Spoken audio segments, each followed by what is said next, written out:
All right, welcome back to the BlockViz YouTube channel. And today we want to look at the question, what is better, HODL or DCA? So is it better to take all your money and put it in all at once, or is it better to DCA dollar cost average into the market over time? Of course, you can choose your own time horizon and own coin, but as an example, we will take a look at Bitcoin today and a couple of other coins.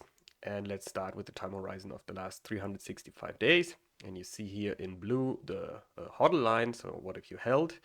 And in green the dollar cost average line. That's why it's kind of slowly rising over time. And then on the right we see the results. So I mean, you already see it in the line that it's kind of quite a close result. But the hodling is actually still better in this scenario, that you had 600, almost $700 more than if you had DCA'd in. However, in both cases you would have lost. So by holding, you would have lost yeah, $600, while for DCAing you would have lost yeah, almost double, so 13%. So in this case, it's clearly better to have just hodled. But of course, this all depends on the time horizon, right? So if we look, for example, here at the performance and see, okay, now we are 6% lower than a year ago. But of course, if it goes down the price and you DCA in, you get more units for the same dollar amount, while if it goes up, you get less, right? So in this case, since we only had a kind of relatively small period of underperformance and then a relatively long period of a higher price than a year ago, clearly it makes more sense to buy at this lower price. So have, or if you had bought everything at this lower price, right?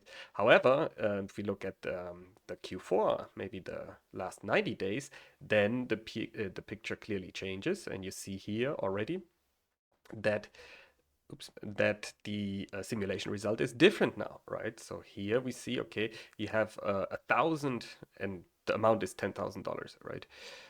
You have $1,000 more if you had DCA'd in, because you didn't participate as much in the drop down. Of course, you see here in these lines, they still go down, right? But you did not participate as much with the whole amount. Instead, you were able to leverage the lower prices to acquire more units, which you see here. You acquired a 0.01, so around 14% more Bitcoin, and concurrently your price is lower at only $99,000 versus 113,000 if you had hodled all the way through. And you can also see this here in the yeah, step chart of the Bitcoin itself, right? And this makes sense. We can also look at the market cap over the last 90 days where it went down.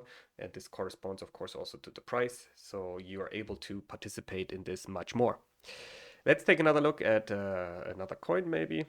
Let's take a look at Ethereum. And let's stay at the last 90 days. And you see here the outperformance is even more, right? So you are able to by 20% more, so almost half an ETH more than if you had hodled or bought everything at once and hodled. And you see here also in dollar terms, you have $1,400 more than if you had if you had bought everything at once.